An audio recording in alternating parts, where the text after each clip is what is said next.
Thank you. That's excellent. Thank you so much. I'm not much on the motivational stuff. I'm not very inspirational.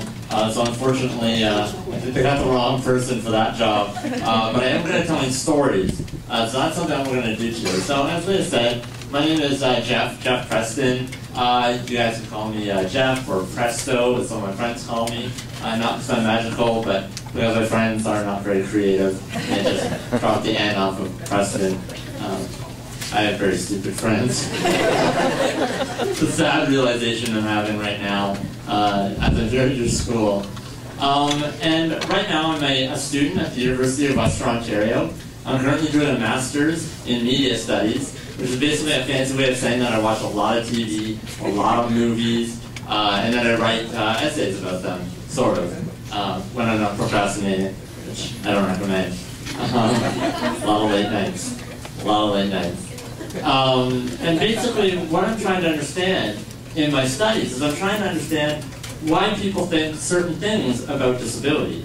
And I'm trying to understand, because, you know, when people hear disability, they have these ideas that come into their mind. They have these ideas of sickness, you know, these ideas of loss, these ideas that people aren't able to do things because they're disabled. Look at the word disabled, if you break it down, disabled, dis means loss of ability.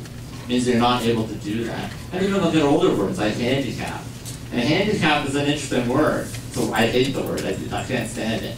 But it's funny, because it has two very different stories as to how it came to be.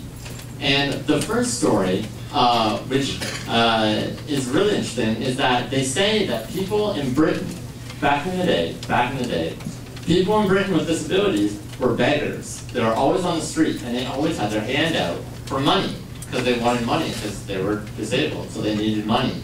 And they always had their hat in their hand. And so they were cap in hand, they were handicapped. Now, that's actually a myth, not true. The true story about handicap is that it derives primarily from a bartering game in Britain, and it developed into sport.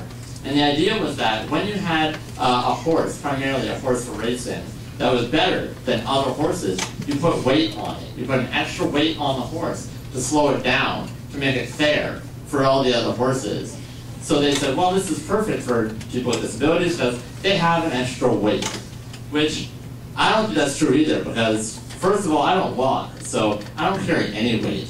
You guys are suckers. You guys don't even know. Like, I'm sorry, but like, you guys have to walk around, and that's challenging, man. It's like a lot of effort. I'm really not that motivated to do it, you know? I'm not lazy, but I got a really strong thumb, so, you know, let's be good at that. I'm better at video games, either. And not only that, but like, walking was so complicated to me, you know? Like, how do you guys turn corners? Like, and when I want to turn, I push, right? And one wheel goes forward and the other wheel goes back. That makes sense to me. It's physics. But you guys, if there's all this leaning and angling and like, man, that's a lot to think about. Just to turn corners. That is crazy. That is crazy. Yeah, and you guys think I have a weight. You guys have to do all that things when you turn a corner. I can't imagine what you got to do when you're jumping or running. I just push harder. Seems a lot easier to me. A lot easier to me. And when I think about it, when I get right down to it and I look at my life, and I look at what I've done, and I look at what I'm going to do, I really don't see the wheelchair as being a problem. It doesn't stop me from doing anything. You know, I've done a lot of things. I'm big into sports. And when I was younger, I played baseball. And I love baseball. I've since grown out of that. I'm a recovering baseball fan, currently addicted to hockey primarily. Have to be proud of my roots as a Canadian, I suppose. But I played baseball. And when I was young, I was probably in about grade 3. And my parents have always been very strong. And they've always said, Jeff, you got to do whatever you want to do. If you want to do it, we're going to do it. You might have to do it different, but you're going to do it. It's going to be okay. And they took me to registering for baseball.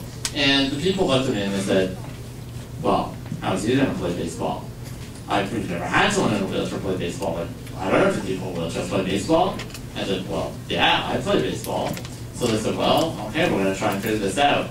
So they brought me in and they said, well, what do you need to play? So my mom and my dad and I sat down and we're like, okay, what do we need to change in order for me to play baseball so that it's still fair and it's still competitive, and yet I'm able to overcome my limitations in order to do this? And we thought, well, first and foremost, well, obviously I can't run the bases. So why don't we get someone to run the bases for me? That seems fine. You know, because it'd be pretty dangerous to like push me around bases, and you can't really slide in a wheelchair. I can power slide in a wheelchair, but not the same premise, and it's way more dangerous. So we didn't want to do that. So we said, well, we'll have someone run around the bases for me. Perfect. So that problem is solved. Because I can bat, that's not a problem. But the running was a problem, so we got that solved. And then we said, well, what about positioning? When you're playing out on the field, how do you pick a ball up off the ground, you know? Because I definitely cannot reach the ground. So we thought about it more, and we thought, well, what about a lacrosse stick? Because a lacrosse stick, I can reach the ground, scoop the ball up, and use the leverage to throw the ball back into the infield. So that's what we did. I didn't use a glove. I used a lacrosse stick to play baseball. And I had a person run for me around the bases. And it was great. It was really fun. And not only that, but I also hit the game-winning home run that year for that season. It was an infield home run. Luckily, the team we were playing were not very good defensively. And after about 4 errors, somehow I got around the bases and we won the game.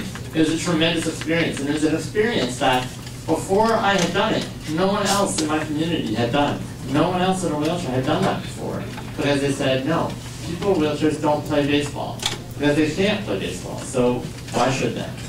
And I said, Don, you know, that really doesn't do it for me. That doesn't do it for me, because the wheelchair doesn't make me stop doing things. What makes me stop doing things are people who say, you cannot do it. And that is something that drives me nuts, because we can all do whatever we want. And you know, it's interesting, because if you think about it, we're not all really that different, you know, because disability is about lack of ability. But who here has perfect ability? You know, how many people here can play hockey as good as Sidney Crosby? Any hands? Hands up if you can play hockey as good as Sidney Crosby. One jerk in the back.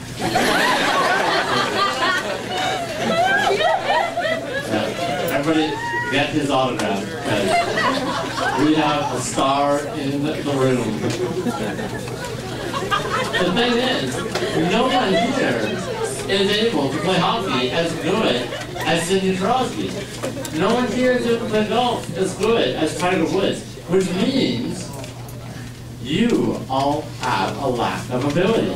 That means all of you here are disabled. You are all disabled. Tell your parents that tonight. Say, I don't want you to play the chores. I'm disabled. I'm so sorry. Right. It probably won't work. It never worked for me. In fact, I usually have to do more chores than I don't recommend this. But the thing is that if you guys all have disabilities, and yet it's not stopping you from doing things like playing baseball or going to school, then what else are you able to do that you're not doing right now because someone told you that you can't do it, or that you think inside that I'm not good enough? But it's just because you're not able to do something the same as everybody else doesn't mean you can't do it. It just means you have to do it a little bit differently. And with a little bit of adaptation, we can do anything. And if you put your mind to it and you work hard enough, you can do anything. You can even be a loafer like me who doesn't have to walk. So I thank you guys so much for being here. I thank you for all the support you're doing to Easter Seals, because without Easter Seals, I wouldn't be able to be here where I am today, with their camps, with the support for the wheelchairs that allow me to get around, to live independently. I couldn't do that without their support, which means I couldn't do it without your support. And right now, as you guys do things for Easter Seals, and you help out this organization, you are allowing other kids in London and abroad in all of Ontario who have disabilities to achieve their dreams. And you're telling them that, no, you are not different. You're the same as you and me, all of us. You're the same as all of us. And if you put your mind to it, you can do it. And we're just going to help you along the way. So I thank you for that. And I hope you guys have an excellent day.